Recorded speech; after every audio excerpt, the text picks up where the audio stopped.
Selamat malam para netizen dimanapun kita berada. Salam inspirasi bagi kita semua. Wow, sangat menarik ya. 3 alasan mendasar mengapa Hovifah jadi nominasi Cawapres Anies. Satu sisi yaitu adalah kalangan Muslimat NU. Di satu sisi dia orang-orang NU begitu. Artinya kalau ini digabungkan, di luar partai inilah yang menjadi cikal bakal atas kemenangan Anies Baswedan. Ya tentu, karena di Jawa Timur, di Jawa Tengah NU itu sangat menguasai sekali begitu kan. Bisa jadi ya suara itu bisa mutlak ya mendukung satu suara untuk mendukung Anies Baswedan. Ya ini menjadi catatan penting antara Bu Hovifah dan Mbak Yeni itu untuk masuk dalam nominasi menjadi wakilnya Anies Baswedan begitu.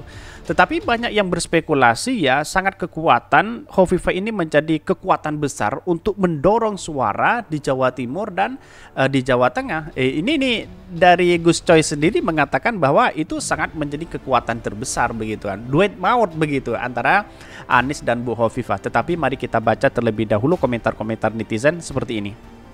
Ini komentar-komentarnya 3 alasan mendasar ya mengapa Hovifah jadi nominasi Capres Anies Baswedan. Wow, tes ombak ujung-ujungnya AHY atau pakai Gatot? Ya tidak, karena mungkin ya saya rasa tergantung Anies Baswedan begitu. Anies Baswedan sangat cerdas luar biasa begitu.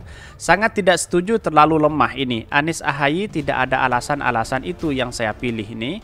Pasang ideal, adem, cerdas dan mempersatukan. AHY juga menjadi kuat begitu. Tapi di satu sisi di Jawa Timur, di Jawa Tengah, lumbungnya yang memang harus kita pikirkan begitu. Anies Hovifah, maka selesailah persaingan ini. Kalau bisa jangan perempuan lah, laki-laki masih banyak yang mumpuni. Tapi otoritas sekarang itu punya sosok atau membutuhkan perempuan begitu kan sebagai cikal bakal untuk mengayomi kaum perempuan yang ada di Indonesia begitu, harus ada di situ begitu kan. Mantap Anies Hovifah, pasangan ideal ini. Ada yang mengatakan spekulasi tidak kuat, ada yang mengatakan kuat, tapi tidak satu sisi kemungkinan besar ini akan menang satu putaran begitu kan. Kekuatan Bu Hovifah ini sangat luar biasa begitu kan. Bahkan ya Pilkada Jatim Hovifah 2 kali gagal, nggak punya dukungan yang real di Jatim karena waktu itu yang memang pecah jadi 2 begitu kan orang-orang NU waktu itu begitu kan. Di tengah gempuran isu dan fitnah untuk menjegal Pak Anies, perlu strategi dan pertimbangan yang matang dari koalisi perubahan untuk memutuskan siapa yang mendampingi Pak Anies Baswedan ya, yang tepat untuk memenangkan kontestasi Pilpres 2024 nanti. Sependapat Ibu Hovifah yang paling tepat untuk saat ini. Ya, karena saya rasa bahwa perkembangan antara AHY dan Hovifah itu sama-sama kuat begitu kan. Walaupun AHY tidak punya jabatan di pemerintahan, sedangkan Hovifah punya jabatan di pemerintahan, itu sangat kuat sekali dengan dukungan di kalangan orang-orang Nahdliyin begitu. Ini yang harus kita pikirkan bersama bahwa langkah inilah yang kemudian menjadi kontestasi yang sangat menarik, duet yang sangat menarik antara Anies dengan Hovifah begitu kan. Ya, walaupun kemungkinan tidak selamanya orang warga Nahdliyin itu memilih Ibu Hovifah, ada ke PKB juga begitu kan, ada ke Partai P3 juga. Tetapi di satu sisi kemungkinan besar akan memilih ya Bu Hovifah begitu kan. Tetapi ya ada yang nggak setuju dan ada yang setuju. Tapi inilah bagian dari demokrasi kita begitu. Salah satu syarat untuk memimpin kepemimpin ya di dalam sistem dalam Islam adalah dia harus orang laki-laki ya. Tetapi kalau kita berbicara tentang Islam ya laki-laki sudah banyak begitu, sudah lihat begitu seperti apa dampaknya begitu kan. Tetapi kalau dampaknya positifnya lebih besar ya tidak menjadi masalah juga begitu kan. Bukan kaitan dengan Islam, tetapi kaitan membangun bersama, demokrasi bersama ya, itu menjadi kekuatan begitu kan. Perempuan harus masuk di situ begitu. Jangan buru-buru tunggu tetangga biar unjuk diri dulu, karena tetangga juga diam-diam nunggu kamu. Tenggelamkan Anies Hovifah. Banyak sekali yang mengkritik mereka, ada pro dan ada kontra, tetapi biasalah ini dalam politik begitu. Bagaimana jika wakil dari Indonesia bagian timur? Sebaiknya partai koalisi Nasdem, Demokrat dan PKS mengadakan konsesi ya baca pres dari seluruh warga Indonesia yang berpotensi besar. Jangan putar-putar di tokoh yang itu-itu aja. Ya, kemungkinan besar itu-itu aja menjadi tokoh yang potensial begitu. Dengan segala kerendahan hati Bang, mohon dengan sangat jangan lagi terkait hubung apalagi berhutang budi ke rezim Kurawa ya Bang. Jangan, tolong racun itu Bang, ular berbisa mematikan Bang, bisa ya apa ini ya. Tetapi inilah duet maut menurut saya Anies AHY, Anies Hovifah, dua-duanya itu mungkin bisa dipertimbangkan begitu. Tetapi mari kita baca terlebih dahulu beritanya seperti ini. Ini beritanya, 3 alasan mendasar mengapa Khofifah jadi nominasi Cawapres Anies Baswedan. Dikutip dari Demokrasi ya, koalisi perubahan sudah terbentuk, setidaknya 3 partai anggota koalisi sudah deklarasi. Ketiganya telah mendeklarasikan untuk mengusung Anies Baswedan. Publik pun dibuat tidak sabar menunggu siapa bakal cawapres yang akan dampingi oleh Anies Baswedan. Ya, para pendukung Anies dari kelompok Nahdien menginginkan agar Anies memilih cawapresnya dari kader NU. Alasannya sederhana, supaya kerja politik lebih ringan. Di sebagian kalangan warga NU, Anies masih dicurigai ya sebagai bagian dari Islam kanan, bahkan radikal, Wahabi dan mengusung khilafah. Memang cukup aneh ketika ada yang menempelkan identitas kanan dan ke Anies Baswedan. Jejak historis Anies jauh dari apa yang dituduhkan selama ini. Menurut saya pribadi, apa yang selama ini ya kekuatan besar dengan Khofifah itu menjadi catatan penting kepada demokrasi dan kemenangan begitu kan. Warga Nahdien mungkin menginginkan Anies dengan Bu Khofifah yang mana Bu Khofifah sendiri itu menjadi gubernur saat ini begitu. Walaupun toh ada yang menjustis bahwa Anies Baswedan ya berpikiran kanan atau dikaitkan dengan Wahabi, Salafi, terus kemudian radikal, itu rekam jejak Anies ya, bisa dipertanggungjawabkan, bisa dibuktikan dengan nasionalisme yang ada begitu. Tetapi di satu sisi saya melihat bahwa Anies Baswedan tidak berpikiran, walaupun dia berpikiran kanan ya, Wahabi atau pengusung khilafah dan sebagainya, itu bagian dari demokrasi kita, bagian yang mereka yang mendukung Anies Baswedan begitu, bukan Anies Baswedan minta dukungan ke situ begitu. Tetapi perlu diingat, inilah catatan demokrasi. Pemikiran kanan itu juga tidak tidak selalu dinobatkan sebagai dijustice sebagai radikal begitu.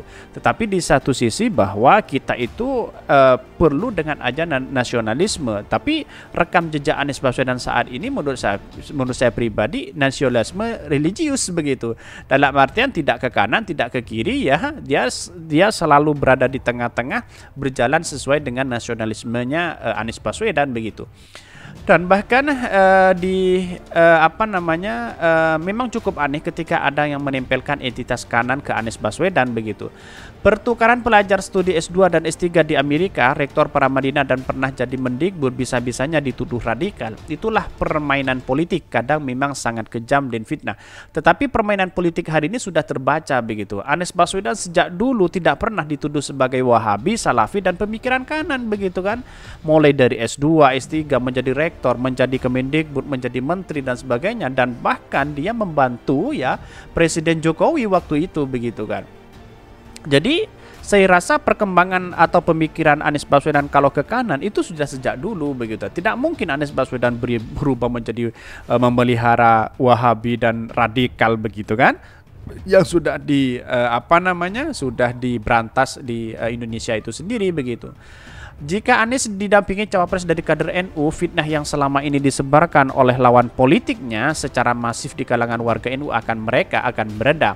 Ini akan membuat kerja politik lebih ringan. Ada 7 nama tokoh yang masuk ya, tokoh NU yang masuk nominasi bakal baca pres Anies ya. Ketujuh nama itu adalah Khofifah Indra Parawansa, Mahfud MD, Muhammad Iskandar, Zaini Wahid, Yahya Khalil Stakuf, Zakut Khalil Kaumas dan Taj Yasin. Inilah yang menjadi catatan penting. Pak Mahfud sendiri sudah mengatakan tadi di sebelumnya, tonton ya di channel Khodari Podcast Rakyat itu, di sebelumnya saya sudah mengatakan bahwa Pak Mahfud katanya tidak ingin mendukung Anies Baswedan. Katanya seperti itu. Apakah itu benar atau tidak begitu kan? Coba lihat saja di situ begitu di YouTube-nya. Tetapi ya kalau ini menjadi catatan penting, apakah Muhammad Iskandar atau Mbak Yeni Wahid atau dengan yang lain begitu kan? Dari 7 nama tersebut, Khofifah berada di urusan atas. Pertimbangan mengapa Khofifah paling atas dinominasikan: pertama, kehadiran Khofifah mendampingi Anies Baswedan diprediksi mampu mendongkrak suara. Jawa Timur menjadi era pertempuran yang menentukan. Anies masih cukup lemah di Jawa Timur dengan menggandeng Khofifah yang notabene adalah putri Jatim, kader NU dan saat ini menjabat sebagai gubernur Jatim, maka peluang menang di Jatim cukup tinggi. Bahkan jika Anies Khofifah dipasangkan, ini diprediksi bisa meraih suara lebih banyak 50%. Terus kemudian yang kedua adalah Khofifah bisa diterima oleh semua partai koalisi, Nasdem, PKS, dan terakhir Demokrat menerima Khofifah untuk mendampingi Anies Baswedan. 3 partai anggota koalisi perubahan secara formal memang sama-sama menyerahkan sosok cawapres ke Anies Baswedan. Tapi secara substansial mereka sebenarnya telah membicarakan dari awal terkait nominasi Khofifah sebagai mendampingi Anies. Bahasa menyerahkan itu lebih pada bahasa kesepakatan dan soliditas partai pengusung begitu. Terus yang kemudian yang kedua, Khofifah punya pengalaman yang cukup baik di pemerintahan. Pernah menjadi Menteri Sosial dan sekarang menjadi Gubernur Jatim. Ketika Anies Khofifah terpilih, ya mesin pemerintahan diharapkan langsung bisa berjalan. Anies dan Khofifah dianggap paham betul berbagai problem bangsa yang dihadapi dan tahu bagaimana membenahinya. Tidak butuh waktu lagi untuk belajar dan membacakan keadaan. 3 faktor ini yang menjadi syarat ideal yang seluruhnya mesti dipenuhi oleh bakal cawapres Anies. 1 hingga 2 syarat. Boleh jadi memiliki oleh tokoh-tokoh yang lain, baik dari kader NU maupun non-NU, termasuk oleh AHY, terus kemudian Ahmad Hirawan, Aher. Tapi 3 syarat lebih maksimal ada pada diri Khofifah. Bahkan saat ini Khofifah, ya Anies Khofifah, nampak paling punya peluang sebagai pasangan yang akan diusung oleh partai koalisi perubahan, dan bahkan akan sangat menguntungkan jika ya PKB, ya partainya Warga Nahdien, juga ikut bergabung untuk bagi koalisi perubahan karena akan tambah amunisi. Untung juga buat PKB karena mendukung Anies lebih potensial menang daripada mendukung Pak Prabowo. Katanya seperti itu. Tapi inilah yang menjadi potensial. Apakah nanti Pak Prabowo tidak akan berlabuh kemana? Apakah dengan partai PDP? Ya bisa jadi begitu. Prabowo dan Pak Ganjar begitu kan. Tetapi di satu sisi menunjukkan bahwa apa yang selama ini dilakukan misalnya ya terkait dengan Pak Ganjar, terus kemudian Pak Prabowo yang sudah bergabung dengan Caimin, apakah ini akan masuk di situ? Ya wallahu alam. Tapi catatan kami bahwa Anies AHY itu sangat potensial sekali dan ini menjadi duit maut untuk memenangkan kontestasi di Pilpres 2024. Sangat menarik juga ya. Mungkin itu yang kami sampaikan. Tonton terus channel Hodari Podcast Rakyat ini karena ada berita-berita menarik dan viral setiap harinya. Salam para netizen, salam inspirasi bagi kita semua. Jangan lupa di subscribe channel YouTube Hodari Podcast Rakyat ini.